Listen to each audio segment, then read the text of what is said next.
사랑하는 영락교회 지체들에게 주 안에서 평화 인사를 전합니다. 오늘은 2월 4일 금요일입니다. 오늘의 묵상 본문은 출애굽기 20장 16절의 말씀입니다. 우리 본문 말씀 16절의 말씀은 내 이웃에 대하여 거짓 증거하지 말라라는 말씀입니다. 우리 10계명 묵상을 나누고 있는데 이제 10계명 중에 9계명에 해당하는 내 이웃에 대하여 거짓 증거하지 말라 하는 말씀입니다. 오늘 말씀을 통해서 하나님의 뜻이 깊이 깨달아 알게 되는 우리의 삶의 변화가 일어나는 그런 오늘 하루가 되기를 축원합니다. 거짓 증거하지 말라. 우리가 9계명을 흔히 거짓말하지 말라 이렇게 이야기하는데 본문을 정확히 보면 단순히 거짓말하지 말라 이런 뜻이 아니죠. 거짓 증거하지 말라입니다. 원문을 보면 타아넷라고 시작하는데 로라는 건 계속 반복해서 나오는 이제 부정사죠. 그래서 you shall not bear, don't you shall bear 이런 겁니다. 품지 마라. 뭘 품지 말아야 하냐면 에드 사케르라는 말이죠. 에드라는 게 이제 위트니스고 사케르라는 게 이제 false 거짓을 말하는 거죠. 그래서 거짓 증거를 품지 말아라 하는 말입니다. 그래서 거짓 증거를 품지 말아라라는 건 말 그대로 이것이 재판과 관련된 말이라는 것을 거짓 증인을 해서는 안 된다. 거짓 증언을 세워서는 안 된다라는 말을 이제 알 수 있는 거죠. 샤케르라고 하는 말은 보통 사기, 허위, 속임, 거짓 맹세 이런 걸 뜻하는데 또 성경에서 많이 나오는 거짓의 뜻 가운데는 샤베라는 말이 있죠. 샤베라는 건 이제 텅 비었다, 근거 없는 무가치, 이런 무가치함, 거짓말. 우리가 흔히 쓰는 거짓말하지 마 할 때 거짓말은 샤베에 해당되는 것이고 여기 샤케르라고 하는 것은 보다 법적인 남을 속이는 그런 짓을 해서는 안 된다라는 뜻이 들어 있습니다. 이것의 본질적인 것은 진실을 강조하는 것이죠. 진실의 중요함. 우리가 신앙생활에서 가장 잊지 말아야 할 가장 중요한 것이 진실이에요. 주님은 죄 지은 자는 용서하시지만 거짓말하는 자는 용서하지 않습니다. 죄 지은 자와 죄인과 함께 하시지만 거짓을 베푸는 자, 속이는 자와는 함께 하지 않으세요. 왜냐하면 거짓은 가짜이기 때문입니다. 주님은 생명이시죠. 생명, 진실한 생명, 그것이 병들었던 아프던 못났던 생명과 진실을 마주하시지 거짓을 마주하지 않아요. 조화를 아무리 아름다워도 조화는 가짜죠. 조화를 상대하지 않는다는 겁니다. 그래서 진실의 중요함, 진실의 존엄함, 그것의 의미를 말씀하고 있는 거죠. 또 이것은 증거라는 말에 들어있는 말과 혀의 소중함을 말씀하고 있는 것이기도 합니다. 우리 성경에서 말하는 주님이 우리를 만드신 이유, 우리의 혀를 통해서 입술의 열매는 찬양을 받으시기 위해서 우리를 만드셨다라는 것, 입술의 열매가 찬미의 제사다라는 말씀이 이사야 43장에도 나오고 히브리서 13장에도 나오죠. 그래서 우리가 주님께 드리는 우리의 이 혀의 제사, 우리 입술의 열매를 주님께 드려야 되는 거죠. 그런데 우리의 모든 죄악, 모든 거짓들이 사실은 우리 혀를 통해서 나타난다는 것입니다. 거짓이라는 것은 사실처럼 꾸미는 것이죠. 거짓이 사실이 아닌데 사실인 것처럼. 그리고 그것을 법정에 가서 내가 그것에 대한 증인, 증거로서 거짓을 이야기하는 것.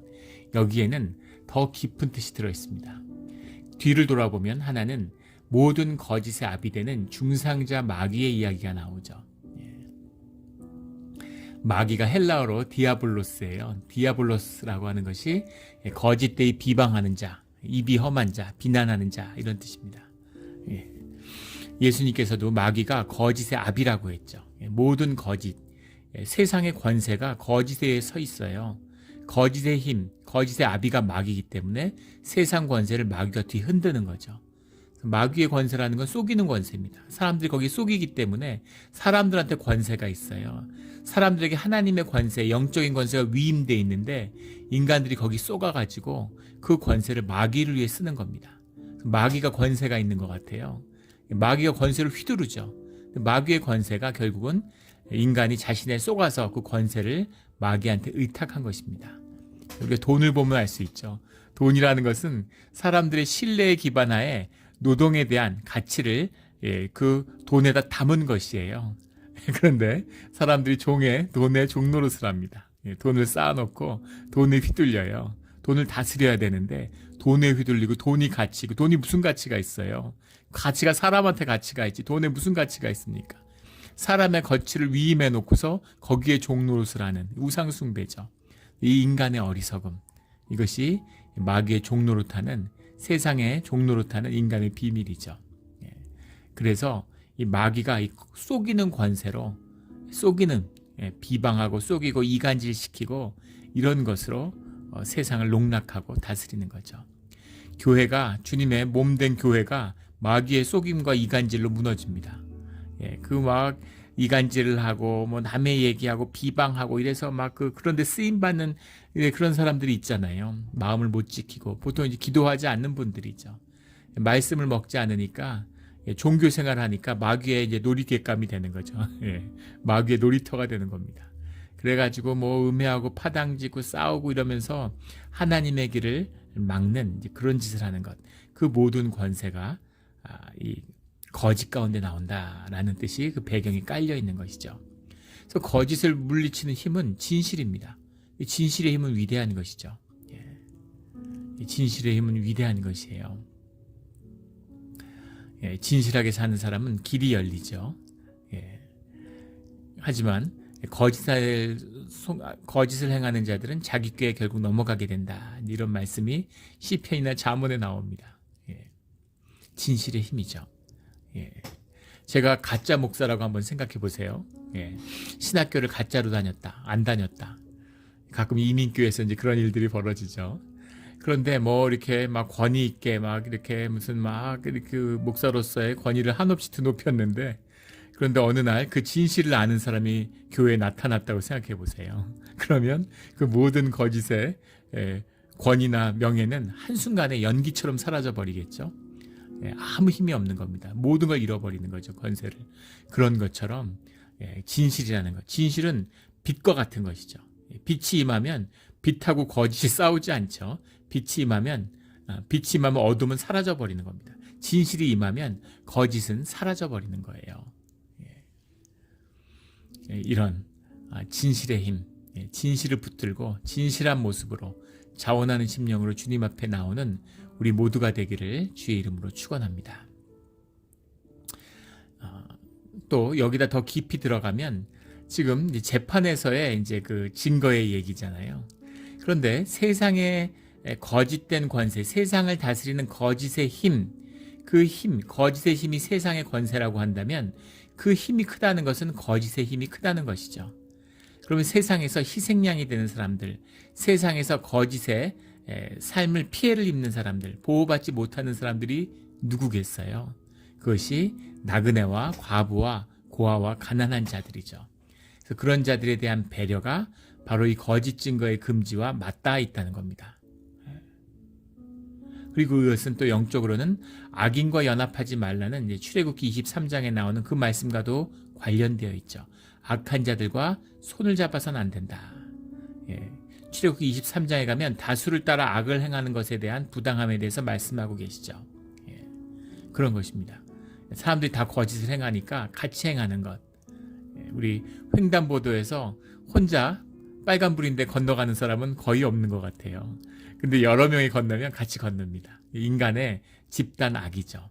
인간이 모이면, 성령의 인도하심이 함께하지 않으면, 사람들이 모이면 악의 역사가 일어나게 돼 있어요.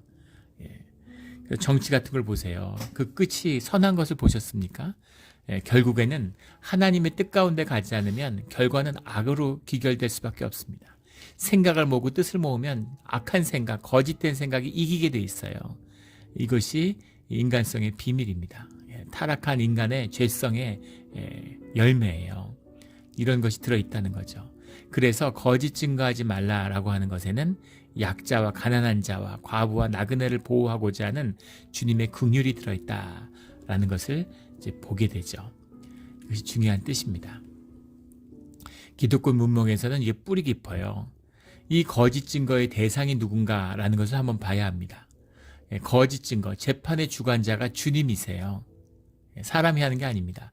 주님이 주관하시는 재판, 재판의 주관자는 주님이신데 그 대리인으로 서 있는 게 재판관이죠. 왕이고 재판관입니다.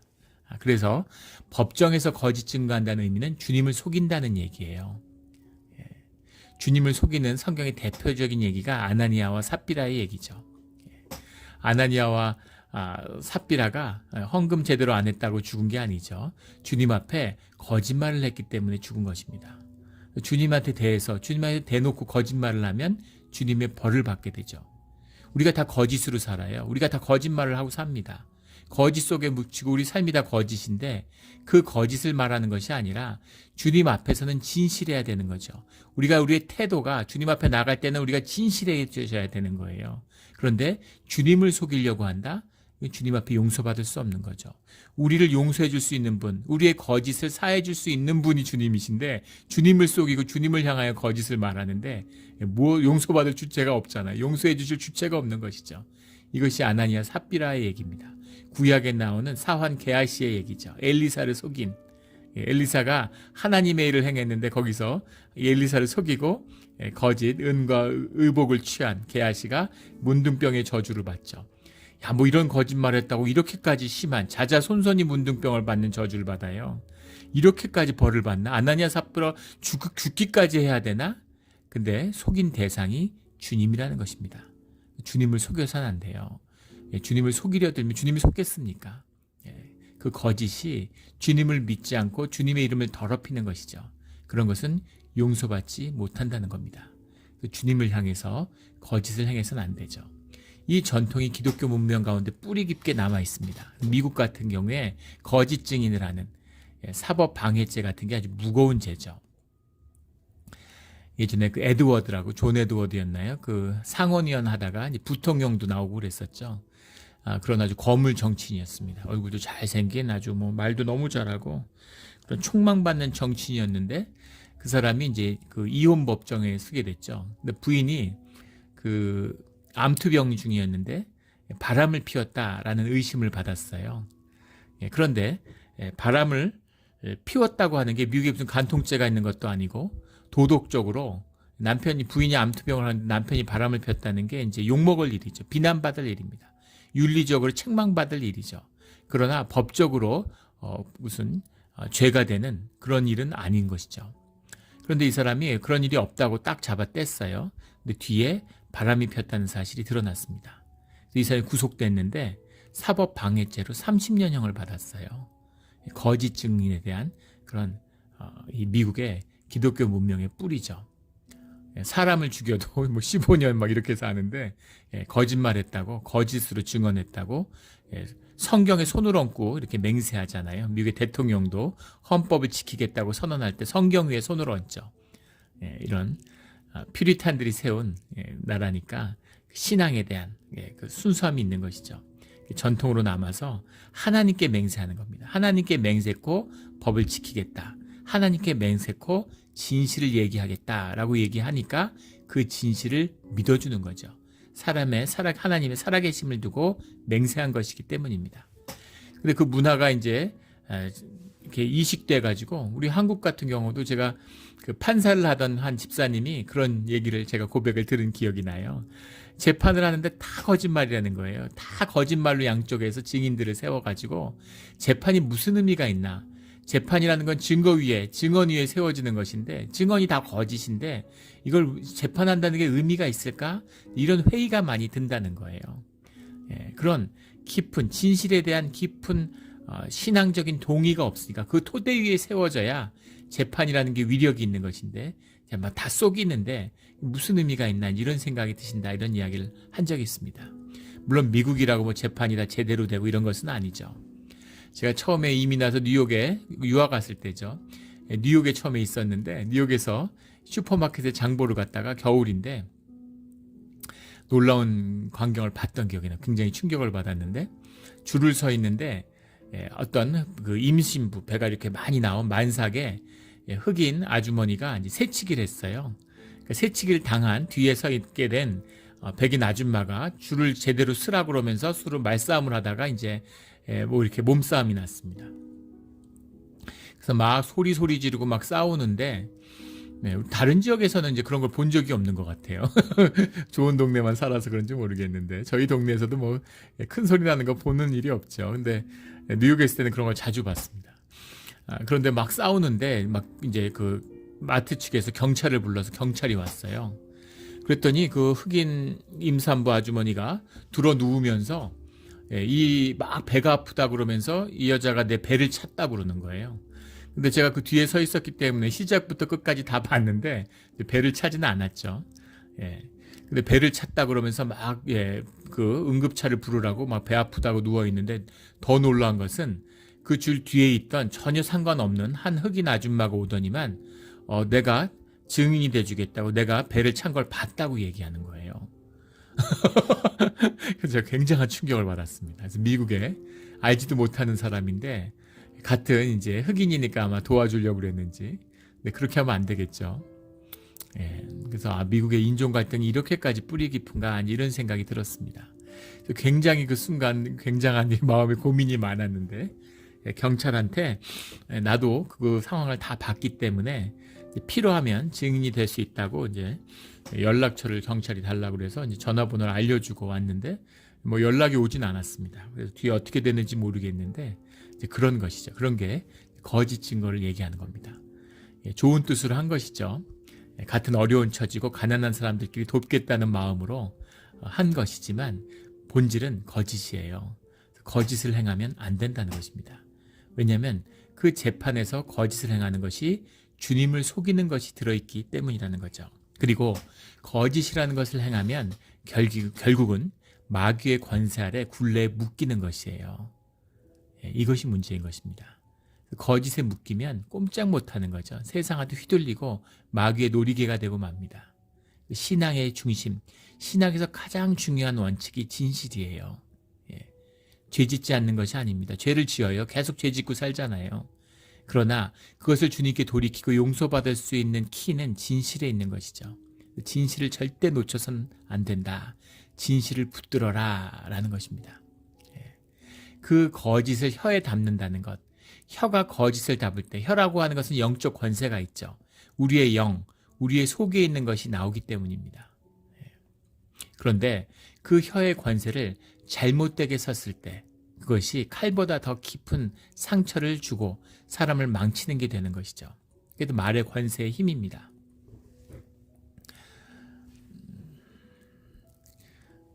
우리가 부모가 자식을 저주하면 자식이 인생을 망쳐요. 그런 이 말의 힘, 말을 온전히 써야 되는 것이죠. 말이라는 것은 우리의 영이 담겨있기 때문입니다.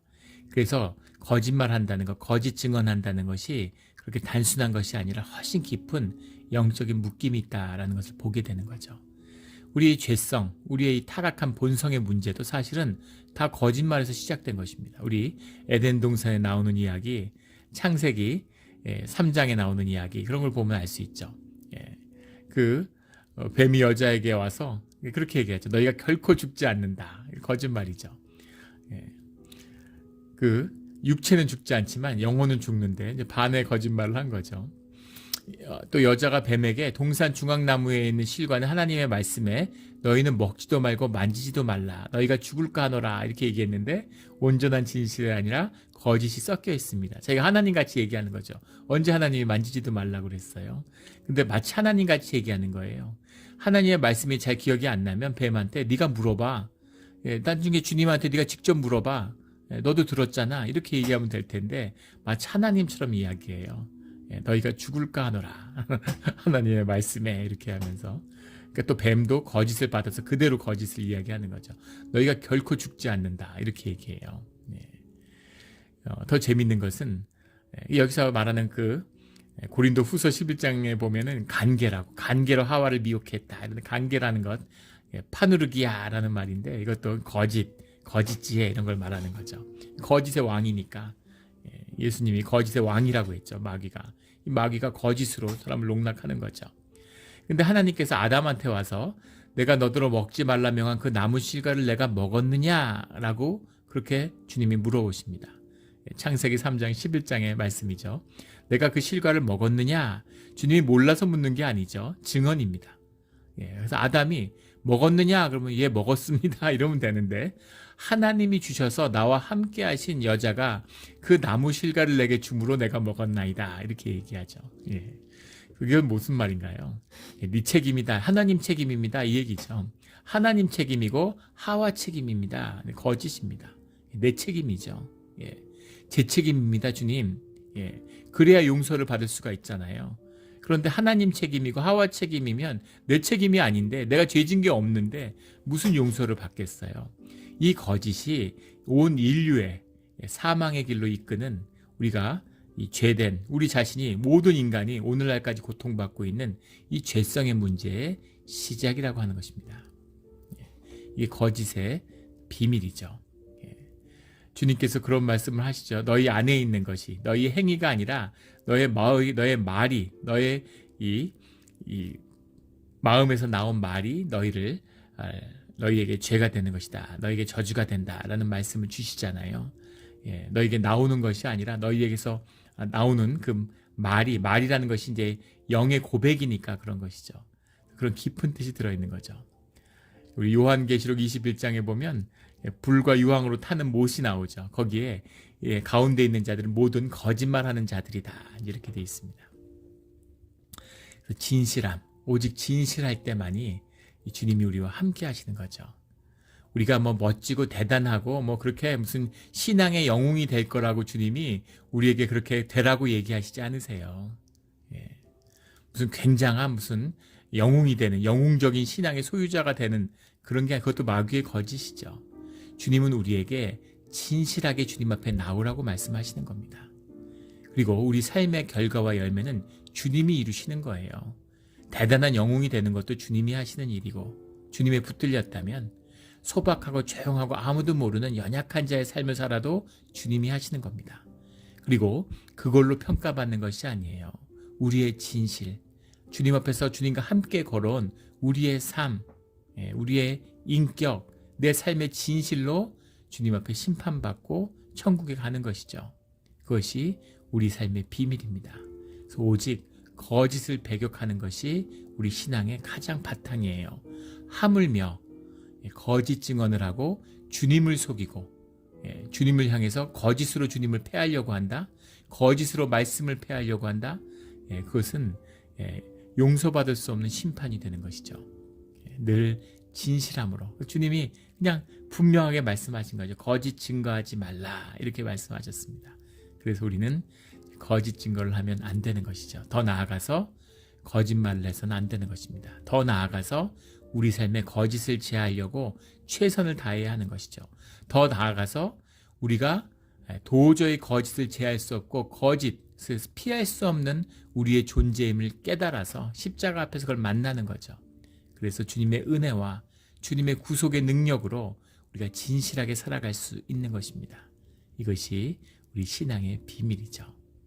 하지만 시작은 우리의 주님께 자원하는 심령, 우리의 진실한 고백, 주님, 우리가 주님과 함께 주님 안에서 진실하게 살고자 합니다.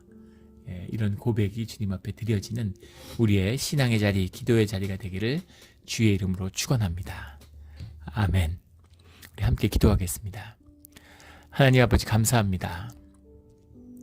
저희가 거짓을 먹고 마시며 살았습니다. 우리의 삶의 모든 것이 온통 다 거짓입니다. 주님을 만나고 주님의 십자가를 만난 다음에 너무 힘들고 괴로웠습니다. 우리 삶을 묻고 있었던 수많은 거짓들이 비춰지면서 정말 말할 수 없는 고통이 있었습니다. 주님, 우리가 착하게, 선하게, 진실하게 살고 싶었습니다. 그런데 그렇게 살 수 없는 좌절과 그 끝에서 절망을 만났습니다. 주님, 그 십자가의 죽음 앞에 진실한 우리의 실존을 만나서 우리가 주님의 은혜로 복되고 참되게 주님의 자녀로 세상의 종로로 타지 않고 주의 자녀로 살기를 소원합니다. 주님, 우리가 다시는 거짓에 묶여서 세상에 코를 꿰어서 끌려다니는 짐승 같은 삶이 아니라 주님이 만드신 존귀한 형상의 삶이 우리에게 나타나기를 원합니다. 주님, 십자가의 보혈의 능력으로 우리를 진실한 삶으로 이끌어 주시옵소서. 오늘 하루도 진실하게 주님 앞에 드려지는 그런 삶이 되기를 원합니다. 감사드리며 예수 그리스도 이름으로 기도드렸습니다. 아멘.